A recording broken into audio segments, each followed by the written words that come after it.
Hi guys, welcome to Pakistani father and son. तो कैसे आप सब? मेरा नाम मुजाहिद मेरा है नदीम। यार। आज का वीडियो बहुत ही बड़ा निकल कर आ रहा है भाई साहब। 1971 की वॉर जो हुई, जिसमें पाकिस्तान के भारत ने भाई दांत तोड़ कर रख दी, तो उस वॉर में आखिर रशिया ने भारत का दिया कैसे साथ, आज हम वो देखते हैं वीडियो वॉच क्योंकि करते भाई साहब उस टाइम पूरी दुनिया भारत के खिलाफ थी। बिल्कुल, अमेरिका जैसा देश भी भारत के खिलाफ खड़ा था, लेकिन फिर रशिया कंधे से कंधा मिला के खड़ा रहा है और साहब। भाई आगे फ्रंट फुट पे आया था। तो बिल्कुल। वॉच करते कैसे आया, तो कौन ऑन करते स्टार्ट, देखते हैं यार आखिर रशिया ने कैसे मदद करवा रहा है। 1971 का समय भारत के लिए एक निर्णायक मोड़ था।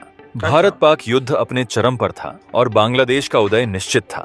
लेकिन जैसे जैसे भारत की जीत की संभावना बढ़ रही थी, एक बड़ा खतरा सामने आया। अमेरिका का 7वां बेड़ा जो बंगाल की खाड़ी में दाखिल हुआ। भारत और पाकिस्तान के बीच यह युद्ध सिर्फ एक क्षेत्रीय संघर्ष नहीं था, बल्कि यह शीत युद्ध का हिस्सा बन चुका था। बांग्लादेश की मुक्ति के लिए, पाकिस्तानी सेना के अत्याचारों से बचने के लिए लाखों शरणार्थी भारत में प्रवेश कर चुके थे। भारत ने पाकिस्तान के खिलाफ निर्णायक कार्रवाई की और बांग्लादेश की मुक्ति के लिए संघर्ष छेड़ा। भारत को इस युद्ध में सोवियत संघ से पूरी मदद मिली, जबकि पाकिस्तान ने अमेरिका और चीन का समर्थन प्राप्त किया। यह संघर्ष अब सिर्फ दो देशों का युद्ध नहीं था, बल्कि एक वैश्विक संघर्ष में बदलने की कगार पर था। भारत की सफलता से पाकिस्तान परेशान था और अमेरिकी राष्ट्रपति रिचर्ड निक्सन ने अपना दखल देना शुरू कर दिया। उन्होंने भारत पर दबाव बनाने के लिए अपनी शक्ति का प्रदर्शन किया और अमेरिका का प्रसिद्ध 7वां बेड़ा बंगाल की खाड़ी में भेजा। आधिकारिक रूप से यह एक मानवीय मिशन था, अमेरिकी नागरिकों को निकालने के लिए। लेकिन यह सब एक सख्त संदेश भी था, भारत को धमकाने और पाकिस्तान का समर्थन करने के लिए। लेकिन भारत अकेला नहीं था। 1971 में भारत और सोवियत संघ के बीच एक महत्वपूर्ण शांति, दोस्ती और सहयोग समझौता हुआ था। यह समझौता सिर्फ कागजों पर नहीं था, बल्कि वास्तविकता में सोवियत संघ ने भारत के साथ अपनी पूरी ताकत को जोड़ लिया था। 1971 में दो कट्टर प्रतिद्वंद्वियों के बीच सैन्य संघर्ष में सोवियत हस्तक्षेप तत्कालीन भारतीय प्रधानमंत्री श्रीमती इंदिरा गांधी के दूरदर्शी नेतृत्व का परिणाम था। यह देखते हुए कि वह वही थीं जिन्होंने अगस्त में मॉस्को के साथ शांति और मित्रता संधि पर हस्ताक्षर किए थे। उसी वर्ष संधि की एक धारा में यह भी शामिल था कि यदि दुनिया की किसी भी शक्ति द्वारा भारत पर सैन्य हमला किया जाता है, तो इसे सोवियत संघ पर हमला माना जाएगा और ऐसी स्थिति में मॉस्को को अपनी सेना भेजनी होगी। मार्च 1971 में पूर्वी पाकिस्तान में बंगाली स्वतंत्रता आंदोलन को कुचलने के लिए पाकिस्तान द्वारा ऑपरेशन सर्चलाइट शुरू करने के बाद नई दिल्ली और मॉस्को के बीच समझौते पर हस्ताक्षर हुआ। 1971 के भारत पाकिस्तान युद्ध में नियोजित अमेरिकी हस्तक्षेप 6 दिसंबर को बांग्लादेश को एक स्वतंत्र देश के रूप में मान्यता देने के भारत के फैसले के बाद हुआ। 2 दिन बाद अमेरिकी राष्ट्रपति रिचर्ड निक्सन के प्रशासन ने अपनी नौसेना के 7वें बेड़े के हिस्से टास्क फोर्स 74 को बंगाल की खाड़ी की ओर बढ़ने का निर्देश दिया। दूसरी ओर ब्रिटेन ने अपने शक्तिशाली एयरक्राफ्ट कैरियर HMS ईगल को अरब सागर में भेज दिया।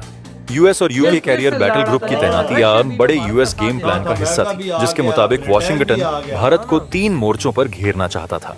लेकिन ये योजना सफल नहीं हो पाई। जैसे ही अमेरिका ने 7वां बेड़ा भेजा, सोवियत संघ ने अपनी नौसेना को भारत की मदद के लिए भेजा। एक शक्तिशाली सोवियत समुद्री दस्ते, जिनमें परमाणु पनडुब्बियां भी शामिल थीं, ने बंगाल की खाड़ी में अमेरिकी बेड़े को घेर लिया। सोवियत सेना का यह कदम अमेरिका के लिए स्पष्ट संदेश था, किसी भी हस्तक्षेप का परिणाम उन्हें सोवियत संघ से युद्ध में उलझने का हो सकता था। सोवियत संघ ने अमेरिकी बेड़े को पूरी तरह से घेर लिया।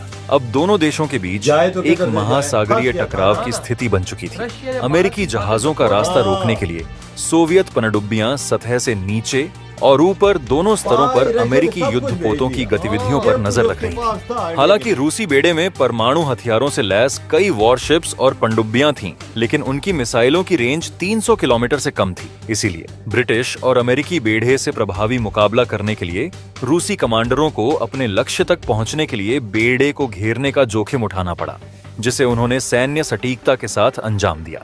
इस पॉइंट पर रूसियों ने ब्रिटिश कैरियर बैटल ग्रुप के कमांडर एडमिरल डायमंड गॉर्डन से 7वें बेड़े के कमांडर के एक कम्युनिकेशन को इंटरसेप्ट किया, जिसमें ब्रिटिश कमांडर कह रहा था, Sir, we are too late. There are the Russian atomic submarines here and a big collection of battleships. अमेरिकी अधिकारियों ने बंद दरवाजे के पीछे अपनी चिंता व्यक्त की कि भारत पश्चिमी पाकिस्तान के खिलाफ कदम उठा सकता है।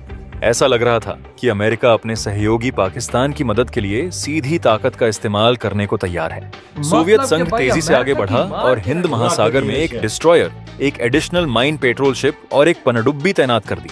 सोवियत आर्माडा को अमेरिकी वॉरशिप्स को बंगाल की खाड़ी से दूर रखने का निर्देश दिया गया था।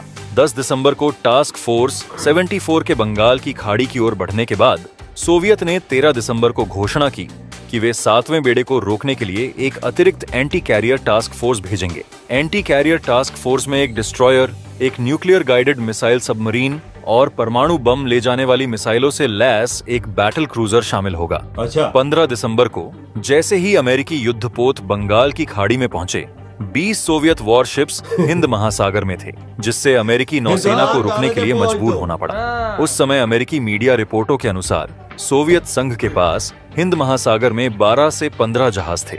उनमें से कुछ weather and hydrographic survey vessels थे और 10 न्यूक्लियर पावर्ड सबमरीन्स थी। यह शीत युद्ध के दौर में एक असाधारण कूटनीतिक और सैन्य कदम था। सोवियत संघ ने अपनी शक्ति का एहसास करा दिया और अमेरिकी बेड़े को बिना गोली चलाए ही भारत के खिलाफ किसी भी कार्रवाई से रोक लिया। 16 दिसंबर 1971 को पाकिस्तान ने अपनी हार मान ली और बांग्लादेश ने अपनी स्वतंत्रता प्राप्त की। यह भारत की एक ऐतिहासिक सैन्य जीत थी और इस जीत में सोवियत संघ का योगदान अतुलनीय था। सोवियत संघ की नौसेना की मौजूदगी ने अमेरिकी बेड़े को रोका, जिससे भारत को पाकिस्तान के खिलाफ अपनी सैन्य कार्रवाइयों में कोई रुकावट नहीं आई। यह एक कूटनीतिक और सैन्य जीत थी जिसने भारत को न केवल युद्ध में जीत दिलाई, बल्कि बांग्लादेश की मुक्ति की प्रक्रिया को भी तेज किया।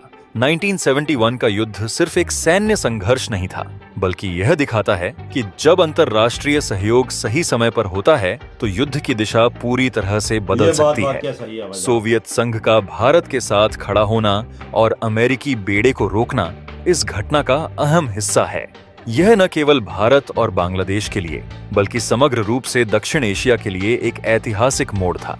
इतिहास केवल विजयियों को याद नहीं करता, बल्कि उन दोस्तों को भी याद करता है जो मुश्किल समय में साथ खड़े होते हैं। इसी नोट के साथ हम इस एपिसोड को समाप्त करते हैं। उम्मीद है पसंद आया होगा। बाकी जल्द मिलेंगे। भाई साहब देखो, आज दुनिया इधर की उधर हो, तभी तो भारत बोलता है कि भाई रशिया के साथ हम खड़े रहेंगे, चाहे अमेरिका को आग लगती है, चाहे जो भी अमेरिका करता है, जो खड़ता है वो खाड़।